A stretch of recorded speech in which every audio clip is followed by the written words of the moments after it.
What is up, guys, and welcome back to the channel.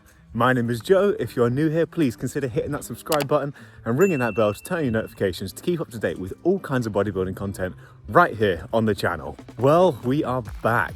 It is another episode of the Natural Bodybuilding Prep Series 2026. Now, today we are 1 week post-show from the PCA Naturals 1, where we took third place in Classic, which is awesome, but at the same time has left me with a little bit of a chip on my shoulder and kept me nice and fired up to keep pushing as we get into the next two shows of the season, which are the GBO UK in 4 weeks' time and the UK DFBA Heart of England in 5 weeks' time. Today is exactly 4 and 5 weeks out from both of those shows. So just did my check-in for my coach and feeling very, very happy. Had a big weight drop this week, down to my lowest ever, and certainly the lowest of this prep, with 172.9, which I think is like 78.4 kilos, something like that. But like now I'm lower than I even got to during my carb depletion. It's like we are fully in uncharted territory right now, which is really exciting. Not slowing down at all. We're going to keep grinding out for that condition. Calories have dropped to 2100 on training days and 1750 on non-training days. And cardio, as of this morning, has been bumped up to 60 minutes daily on the Stairmaster. So things are going to get pretty gnarly. But I'll pop a couple of photos up here so you can see exactly what I'm looking like this morning. I'm very, very happy. I feel like I'm getting a little bit flat, but that's where you need to be, right? You want to get into a place of flatness to a certain degree in order to start eating away at that body fat a bit more. But Dean's happy, you know, he says he's still seeing some fullness in the physique. And at the end of the day, when you get to this point in a prep, you kind of just need to trust what your coach tells you and listen to them, because your brain and your eye is not necessarily going to give you the most accurate depiction of what's going on. So I'm feeling good. We are in today for a push workout. If you've been following me since a couple of weeks before the PCA Naturals, you'll know that I moved over to a bro split. I'm changing that slightly into a push-pull, arms and delts, legs, rest. This is mainly because I just want to slightly increase the frequency with which I'm training and the intensity. You know, I'm not expecting it to work any magic, but I'm just curious to see if it affects anything, because I think it could be potentially beneficial. You know, mainly just in terms of keeping the fullness in the muscle as we do really kind of grind down for conditioning, because we are taking this now to a place that I've never really had to deal with before. And so it's possible that my body is going to want to get rid of muscle, well, that we just don't want to happen, right? So as you can see, just out getting my fastest steps in. Then we're going to get home, do some client check-ins, eat a meal, and get to the gym.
Well guys, that was tough. The session itself was really, really good. All my numbers actually somehow are increasing from what they were last week and what they were before the show, which is really surprising to me, just simply because, you know, food is down, cardio is up, like I said at the beginning of the video. And so I really just wasn't expecting this, but I honestly think that, you know, getting a placement in the PCA show that, whilst I was happy with, was not 100% content with, it has lit a fire under me. And I do think that just purely that kind of, well, like I said earlier, the chip on my shoulder is enabling me to kind of access another level of intensity that I haven't really had. I haven't felt that for a few weeks now. Usually I kind of feel that when I've got a bit more food in me and I have, you know, just more energy. Whereas now, like that session today, just, it felt so good to like properly push myself again. So I'm very, very excited to see what I'm going to be able to do for these next 4 and 5 weeks. However, with that being said, cardio was fucking brutal. Doing 0 to 30 minutes on the Stairmaster is hard, sure, obviously depending on what setting you put it on, but it's manageable, you know. I don't feel like I want to die during it. But then that jump from 30 to 40 it just feels huge. However, the jump from 40 to 50 didn't seem too bad. When I tell you, the jump from 50 to 60, unacceptable. And I think as well, it's the fact that it's a different kind of difficult. I'm not going hypo. I didn't actually suffer with that at all during this workout, but it's just exhaustion. Like I was just so tired. And yeah, it just absolutely killed me off. But that's what we've got to do. You know, to get to that next level, I'm gonna have to do stuff that feels extremely unpleasant and I don't want to do. Excited to see how that progresses as we go on. And that's going to do it for this video, guys. I hope you've enjoyed it. Please, if you have, leave a like, drop a comment below, let me know what you thought of it. Do not forget to subscribe to the channel and ring your bell to turn your notifications so you make sure you don't miss it. And I'll see you next time.